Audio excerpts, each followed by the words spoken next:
Vanchakalpatarubhyascha kripasindubhevyacha patitanan pavanebhyo vaishnavebhyo namo namaha.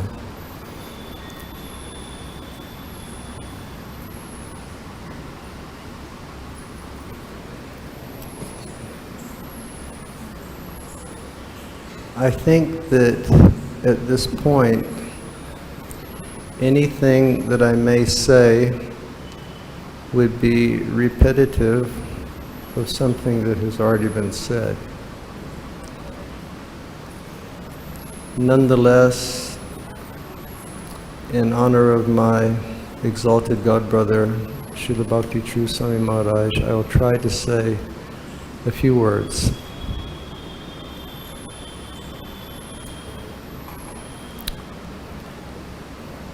I have read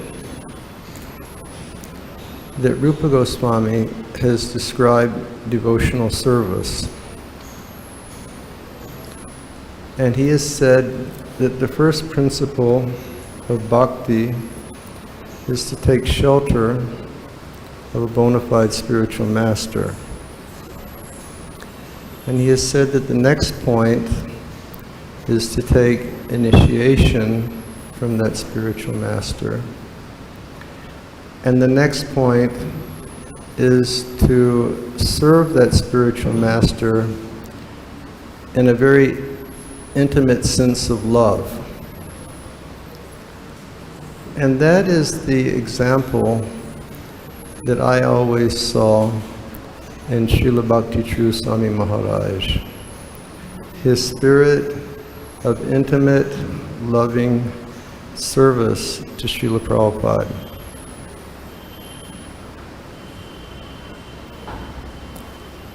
I first encountered Maharaj here in Vrindavan in 1977.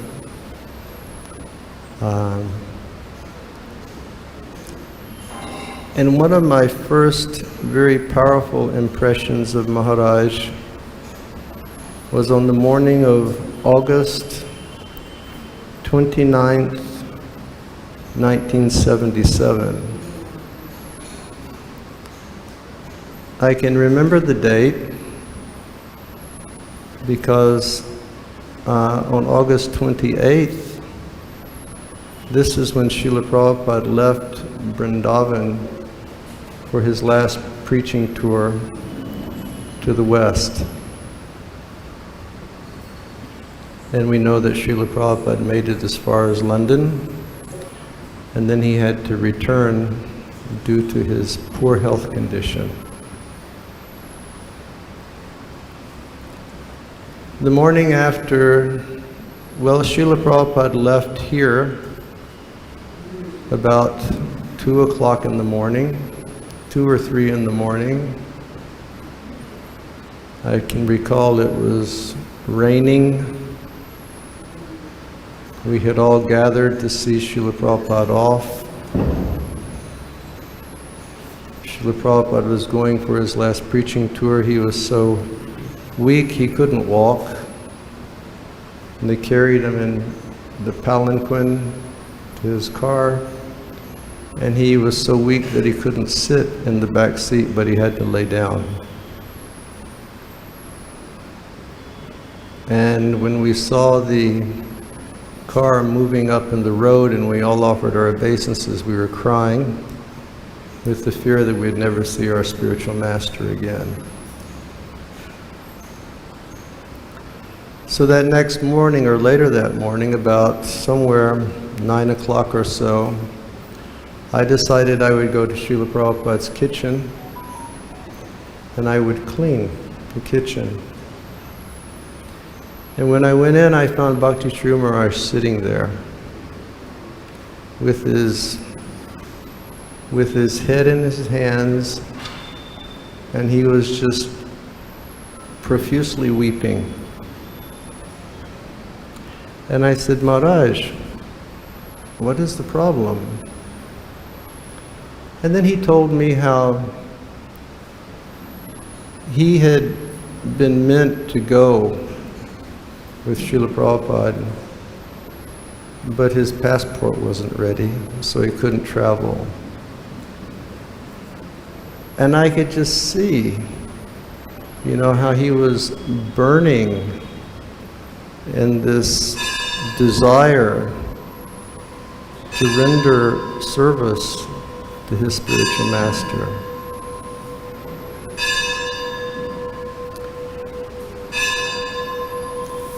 And then as Bhumipati Prabhu indicated,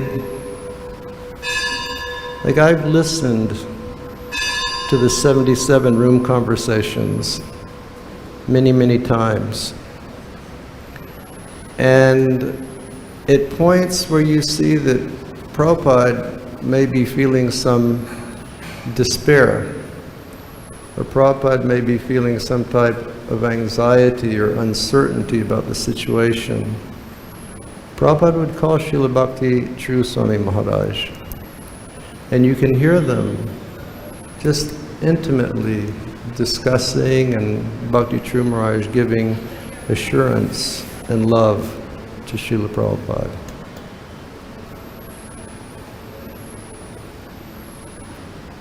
So that was the first impression that I had of Maharaj,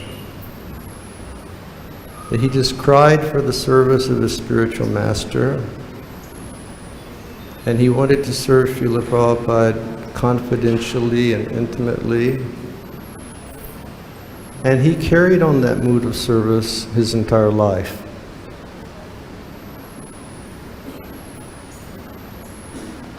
He always went from one wonderful achievement to the next wonderful achievement. I can recall one time I was requested to perform some service. Maharaj requested me to perform a service. I told him, I said, I don't think I'm capable of doing that. And he showed me that very sweet, coy smile that he had. And he said, Prabhu, Maharaj, Krishna can empower an ant to become a Brahma. So in his life, he was always achieving greater and greater things. He was always kind to every Vaishnava. And as has been said so many times, he was a perfect gentleman. Now, I don't know that if it is written in Srila Prabhupada's books, or if it's just one of the things that we heard when we were young, but we always heard that Prabhupada said that the definition of a Vaishnava is that he's a perfect gentleman. And that was Bhakti Charu Swami Maharaj. He was a gentleman par excellence. He lived in Vaishnava Sadachar. He was always kind, he was always compassionate, he always had time for everyone, and when you were with him, it seemed that time just stood still. Meaning that there wasn't anybody else that he had to worry about. He could just focus his attention upon you. I never served on a project together with Bhakti Charu Maharaj, but for the past ages, whenever I would go to Mayapur, I would always receive that special invitation to come for lunch. And it was the lunch that you could die for. I went to Ujjain one time with Balaram Swami Maharaj, and I remember every day he was having the brahmacharis cook these just amazing Bengali feasts. Phenomenal. I remember when we went there, he came to visit myself and Balaram Swami Maharaj. He saw the room that Balaram Swami Maharaj was in. He said, no, this is not good enough for you. You should take my room. And he just vacated his room so Maharaj could move in. So he was kind, he was compassionate, he was caring.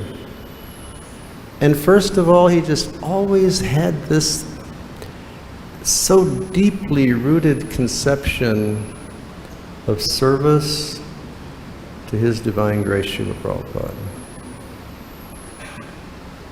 And also we've read in Srila Prabhupada's books and our Goswami's literatures that if divine love will ever arise in any of our hearts, that divine love will only come through rendering service to our spiritual masters. So I'm very blessed that I had the association of such a great saint, Vaishnava saint. And as Bhaktivinoda Thakur has written, he reasons ill who say that Vaishnavas die while thou art living still and sound. The Vaishnava dies to live, and living tries to spread the holy name around. Bhakti Charu Maharaj, wherever he is now, he has been greeted by Srila Prabhupada. Wherever he is now, there's a joyous festival going on. And I'm still always praying that he will bestow his mercy upon me. So I'm thankful to Srila Prabhupada, and I'm thankful to Chaitanya Mahaprabhu that they've given me the association with such a saintly Vaishnava in my life. Srila Bhakti Charu Swami Maharaj ki, Hare Krishna. Thank you, Maharaj. Now is a time for us to really take those instructions that we read in Prabhupada's offering of the Srimad Bhagavatam to his spiritual master to heart. And that instruction is that he lives forever by his instructions, and his disciples live with him, or his followers live with him. And this is the case with His Holiness Bhakti Charu Maharaj as well. Although it is with great misfortune that we will not have his personal association, his instructions and his example will live for us to get forever. And for myself, Bhakti Charu Maharaj was always an example of intense affection and intense dedication to Srila Prabhupada. And I saw that exhibited the first time I had a personal interaction with Bhakti Charu Swami Maharaj. And that was in the summer of 1977 in Vrindavan, and we were all serving here, and Srila Prabhupada was bringing his pastimes in this world to an end. Many times while sitting in Srila Prabhupada's room, I would observe how when Prabhupada needed some comfort, when Prabhupada needed somebody to speak to very closely, when Prabhupada wanted to hear, the loving words of one of his disciples, he would call Bhakti Charu Maharaj, and they would sit and they would speak very sweetly and intimately in the Bengali language. And on August 28th, 1977, this was the evening that His Divine Grace left Vrindavan to go for his last preaching tour in the West. We know that Srila Prabhupada only made it as far as London, and then he returned to India. So Srila Prabhupada left that evening. He left very early in the morning, and he took his car to Delhi to take the flight out. And the next morning I went to Srila Prabhupada's kitchen to clean the kitchen. And when I walked inside, I found Bhakti Charu Maharaj. And he was sitting in the kitchen with his head in his hands, and he was just crying and crying and crying. And I asked him, I said, what is the problem? And he explained to me how he had been meant to travel with Srila Prabhupada, but unfortunately his passport was not ready, so he couldn't travel. And I could really see this devotee, how much dedication and how much feeling of love and desire to serve he had for his divine grace, Srila Prabhupada. And I saw that same dedication and I saw that same spirit of service for the next 43 years. Maharaj used to tell me sometimes when I would, tell him that I felt challenged by something, he would say that if Lord Krishna gives his mercy, even an ant can become a Brahma. And I saw how he had that mercy of Srila Prabhupada, he had that mercy of Krishna, that he did so many glorious things for our society.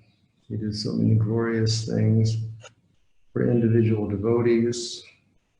He made so many sterling first-class disciples throughout the world, many of whom I can say are some of my closest friends.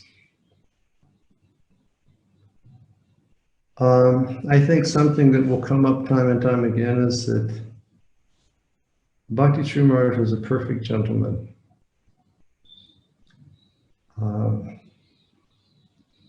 Now, I don't know if it's been written, but when I was young, I heard that Srila Prabhupada said that the definition of a Vaishnava is that he's a perfect gentleman.